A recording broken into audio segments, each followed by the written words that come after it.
Somos estudiantes de la Universidad Estatal de Bolívar, de la Facultad de Jurisprudencia, Ciencias Sociales y Políticas, de la carrera de Derecho, del quinto ciclo paralelo B.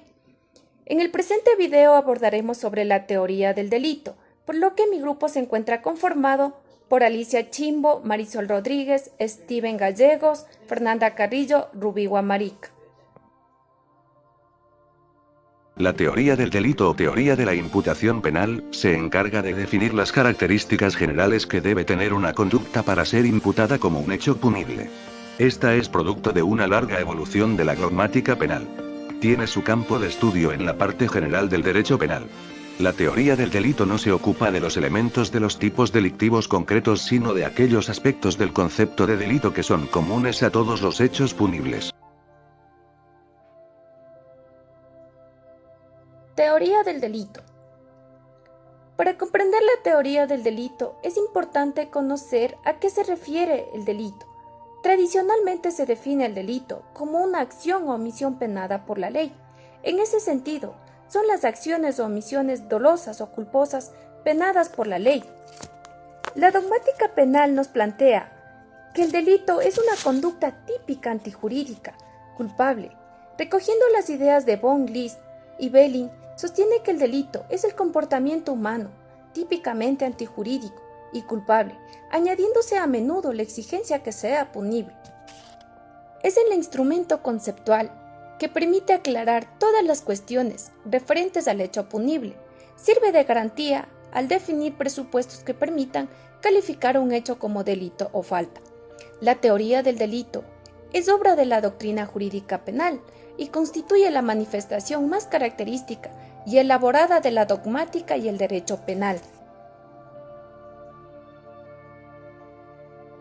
Características propias de la teoría del delito. Es un sistema porque presenta un conjunto ordenado de conocimiento. Posee tendencia dogmática al ser parte de una ciencia social.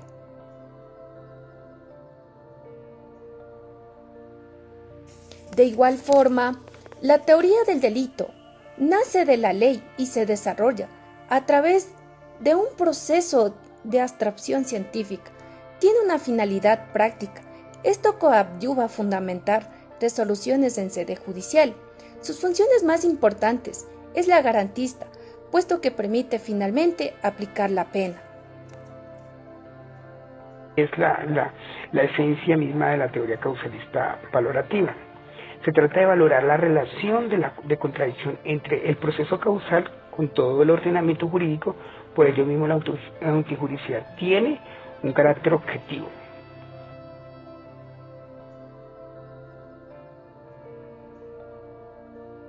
En los elementos del hecho punible encontramos la conducta, la misma que nos hace referencia a que no es otra cosa que el comportamiento del ser humano, como bien está tipificado en el Código Orgánico Integral Penal en el artículo 22.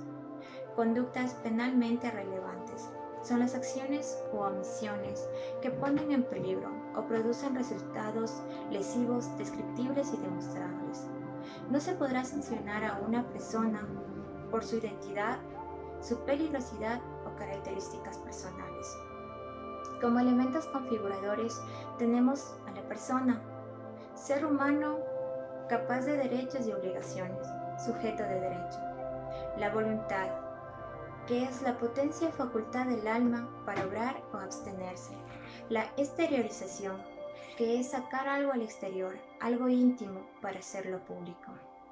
Como elementos excluyentes tenemos la fuerza física irresistible, vicio de consentimiento, cuando sobre un sujeto se ejerce evidencia física que no puede superar debido a sus condiciones personales. El movimiento reflejo, que es un acto involuntario provocado por la excitación de varios tipos de señales. Como estado de inconsciencia profunda tenemos el coma, en grado medio el estupor y en grado ligero la somnolencia. Tipicidad nos quiere decir que el delito no es más que la conducta que corresponde a un tipo penal claramente formulada, es decir, no hay delito sin una ley. El artículo 25 del Código Orgánico Integral Penal Los tipos penales describen los elementos de la conducta penalmente relevante.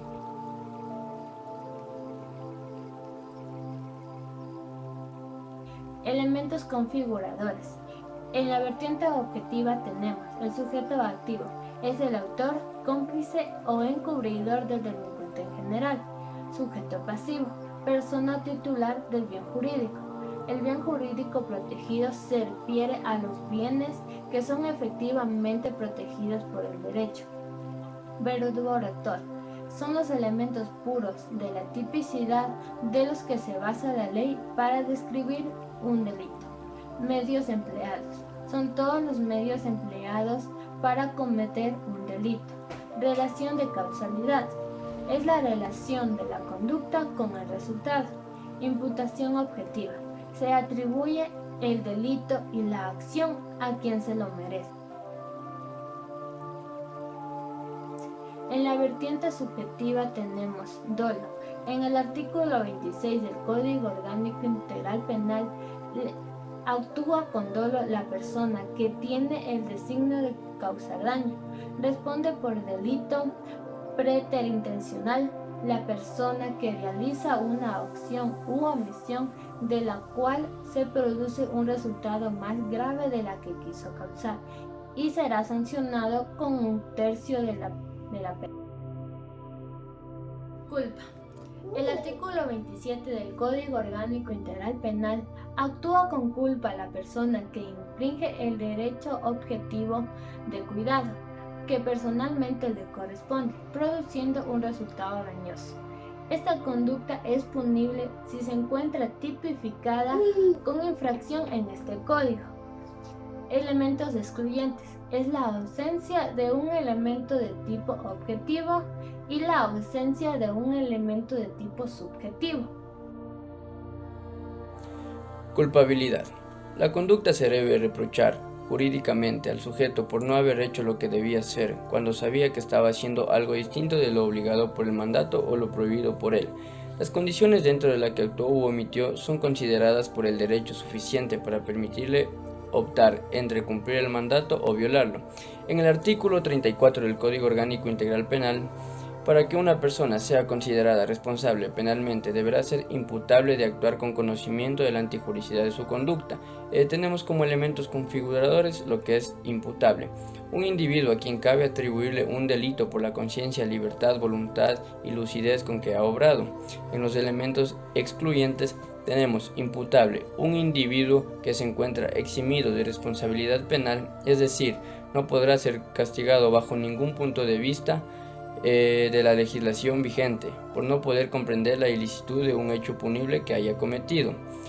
Tenemos también lo que es los trastornos mentales. En el artículo 36 del Código Orgánico Integral Penal, la persona que al momento de cometer la infracción no tiene la capacidad de comprender la ilicitud de su conducta o de tener o determinarse de conformidad con esta comprensión, en razón del padecimiento de un trastorno mental, no será penalmente responsable. En estos casos, la o el juzgador dictará una medida de seguridad. Tenemos lo que es ebrio o intoxicado. En el artículo 37 del Código Orgánico Integral Penal, salvo en los delitos de tránsito, la persona que al momento de cometer la infracción se encuentre bajo los efectos del alcohol o sustancias estupefacientes y psicotrópicas o preparados que las contengan será sancionada conforme a las siguientes reglas. Se deriva de caso fortuito, la priva del conocimiento del autor en el momento en el que comete el acto, no hay la responsabilidad. Se deriva en caso fortuito y no es completa, pero disminuye consideradamente el conocimiento. Hay responsabilidad atenuada imponiendo el mínimo de la pena prevista en el tipo penal, reducida en 1/3. Si no deriva de caso fortuito, ni excluye, ni atenúa, ni agrava la responsabilidad. Si es premeditada con el fin de cometer la infracción o de preparar una disculpa, siempre es agravante. En lo que es los menores de edad, en el artículo 38 del COIP, las personas menores de 18 años en conflicto con la ley penal estarán sometidas al Código Orgánico de la Niñez y Adolescencia.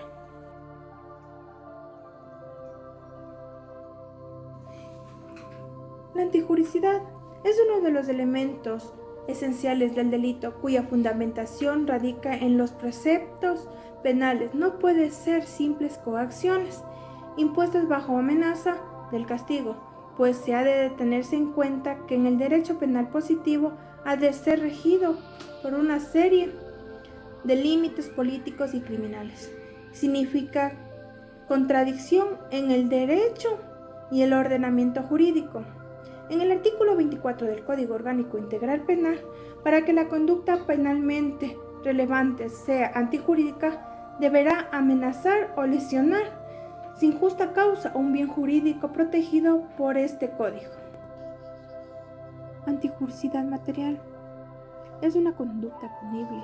Se debe dejar a la aplicación de una prueba técnica basada en los tipos penales en blanco que remiten a normas administrativas, por ejemplo, que a fin de garantizar la antijuricidad material de un delito contra el medio ambiente, se lo podrá realizar mediante la aplicación de una prueba sobre la incidencia de la conducta del sujeto activo, decidiéndose analizar la lesividad de un delito a través de la estructura filosófica abstracta, como es la verificación de la antijuricidad material de una conducta punible, la misma que no significa que es suficiente para la atribución de la responsabilidad penal a una persona, pues de ello es necesario también analizar los aspectos tales como el cumplimiento de los elementos de la conducta típica, la culpabilidad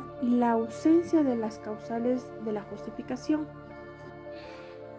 Elementos configuradores: ausencia de las causales o causas de la justificación de la antijuricidad.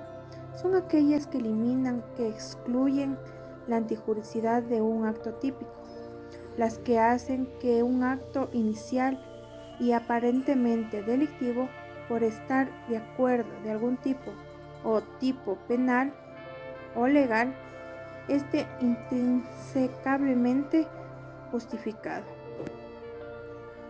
De la misma manera, existe la existencia de causas de justificación, las cuales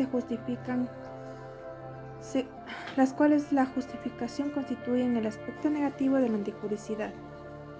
La legítima defensa. En el artículo 33 del Código Orgánico Integral Penal existe la legítima defensa, cuando las personas actúan en defensa de cualquier derecho propio o ajeno, siempre y cuando concurran los siguientes requisitos. 1. Agresión actual e legítima.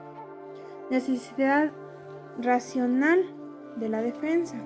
Falta de provocación suficiente por parte de quien actúa en defensa del derecho. Estado de necesidad. En el artículo 32 del Código Orgánico Integral Penal existe un estado de necesidad cuando una persona, al proteger un derecho propio o ajeno, cause lesión o daño u otro, siempre y cuando se reúnan todos los siguientes requisitos: que el derecho protegido esté en real o actual peligro, que el resultado del acto de protección sea mayor a las lesiones o daño de que se quiso evitar, que no haya otro medio practicable o menos perjudicial para defender el derecho. Sin embargo, el estado de necesidad es en principio una causa de justificación por el cual la lesión de un bien jurídico en el afán de proteger otro de superior valor. El estado de necesidad disculpante es un cambio a aquella situación en la que los bienes jurídicos se colisionan. Son las mismas valor en la que se comprensible la relación del injusto penal. El Código Orgánico Integral Penal sitúa el delito como una infracción penal, es decir, una conducta típica, antijurídica y culpable, la misma que se encuentra tipificada en la ley penal. Esto es que deben existir implícitas la ilicitud y la responsabilidad por acción o omisión del autor o cómplice, conectadas al resultado, comprendiéndose que no puede existir culpabilidad sin antijuricidad, pero sí puede existir antijuricidad sin culpabilidad. Para ejemplificar este último caso, podemos mencionar a la legítima defensa, en la que surge antijuricidad aunque el autor de la acción o agresión no sea culpable.